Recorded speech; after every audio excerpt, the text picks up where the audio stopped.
இறைவனுடைய சாந்தியும் சமாதானமும் நம்ம அனைவரின் மீதும் உண்டாவதாக. எல்லா புகழும் இறைவன் ஒருவனுக்கு. இன்னைக்கு நாம வெள்ளிக்கிழமை ஜும்மாவுடைய நாள்ல இருந்து கொண்டிருக்கிறோம். ஜும்மாவுடைய நாள் வந்தா நம்ம என்னெல்லாம் செய்யணும்னு சொல்லிட்டு பல வீடியோக்கள்ல பார்த்திருக்கோம். நம்ம சலவாத்தி எல்லாம் இதுக்கு முன்னாடியே போட்டிருக்கோம். நீங்க ஓதி இருப்பீங்க, திக்ர்கள் சொல்லியிருப்போம், துவாக்கள் சொல்லியிருப்போம். ஆனா எல்லாருமே மறந்துடுற ஒரு விஷயம் இருக்கு. அதை தான் நம்ம இன்னைக்கு பாக்குறோம். இது பாத்தீங்கன்னா வெறும் இரண்டே சின்ன திக்ரு தான்.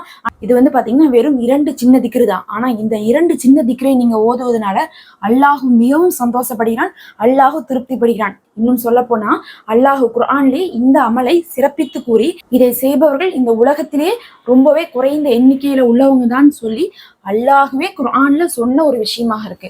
யோசிச்சு பாருங்க. இதை குறைந்த நபர்கள் தான் செய்யறாங்கன்னு சொல்லி அல்லாஹ் சிறப்பித்து சொன்ன ஒரு 2 வார்த்தைகள் இருக்குன்னா அதை நாம ஓதாம விடலாமா? அதை நம்ம ஓதாம விடக்கூடாது. அதை ஓதி நாமளும் அந்த குறைந்தவர்களுடைய எண்ணிக்கையில சேர்ந்து கொள்ளணும். அந்த குறைந்த கூட்டம் எப்படிப்பட்ட கூட்டம்னு பார்த்தா நன்மையிலே சிறந்த கூட்டமாக இருக்காங்க, அல்லாஹுடைய அன்பை பெறக்கூடிய கூட்டமாக இருக்கிறாங்க. அதுலயும் இந்த வெள்ளிக்கிழமை நாளுக்கும் அதுக்கும் பாத்தீங்கன்னா நிறைய தொடர்பு இருக்கு. எப்போதுமே இதை நம்ம செய்யணும். அதுலயும் வெள்ளிக்கிழமைங்கும் போது ஒரு வாரமே நமக்கு பூர்த்தி ஆயிருக்கு. கடந்த வெள்ளியிலிருந்து இந்த வெள்ளி வரையும் பார்த்தா ஒரு வாரம் நமக்கு முடிஞ்சிருக்கு. அடுத்தது இப்ப என்ன ஆக போகுது?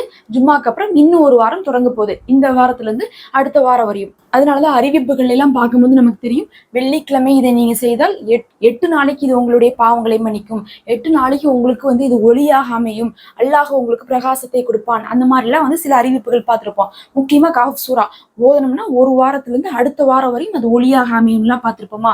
அதே மாதிரிதான் இதுவும் பாத்தீங்கன்னா இப்போ ஒரு வாரம் நமக்கு முடிஞ்சிருக்குது. அடுத்த வாரத்தை நம்ம ஆரம்பிக்க போறோம். அதுக்கு முன்னாடி நாம என்ன பண்ணணும் சொல்லுங்க? அல்லாஹ்விடத்துல முடிந்த ஒரு வாரத்துக்காக நம்ம நன்றி செலுத்தணும். ஏன்னா அந்த ஒரு வாரத்துல அல்லாஹ் ஏராளமான நிகமத்துகளை அல்லாஹ் கொடுத்துருக்கான். நிச்சயமாக நமக்கு நிறைய தேவைகள் இருக்கு, கஷ்டங்கள் இருக்கு, குழப்பங்கள் இருக்கு, பிரச்சனைகள் இருக்கு. எல்லாம் உண்மைதான். அதற்கும் மிஞ்சின அளவுக்கு அல்லாஹ் நிகமத் கொடுத்துருக்கனாலதான் அது அதோட இருக்குது. இல்லாட்டினா இன்னும் நினைத்து பார்க்க முடியாத பிரச்சனைகள்லாம் நம்மளுடைய வாழ்க்கையில இருந்திருக்கும். அப்ப நம்ம என்ன செய்யணும்? முதல்ல அல்லாஹ்வுக்கு நன்றி செலுத்தணும். நம்ம இல்லாததவே நினைச்சு கவலைப்படுறோம், இல்லாததவே கேட்டுட்டு இருக்கோம், கொடுத்ததுல இருக்கக்கூடிய குறைகளே சொல்லியிருக்கோம். நேத்தே இதை நீ கொடுத்துருக்கலாம்ல, இதையே எனக்கு இவ்வளவு கொடுத்துருக்க, அவங்க எல்லாம் பாரு நல்லா இருக்காங்க.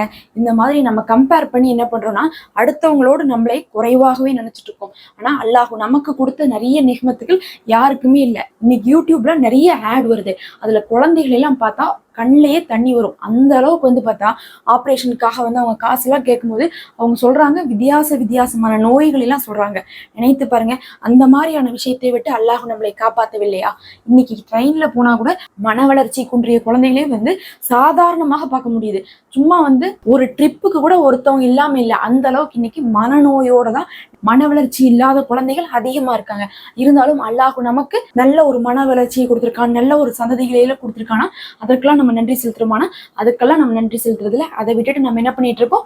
எல்லாரும் சொந்த வீட்டுல இருக்காங்க, ஆனா நாங்க பாருங்க கஷ்டப்பட்டுக்கிட்டே இருக்கிறோம்.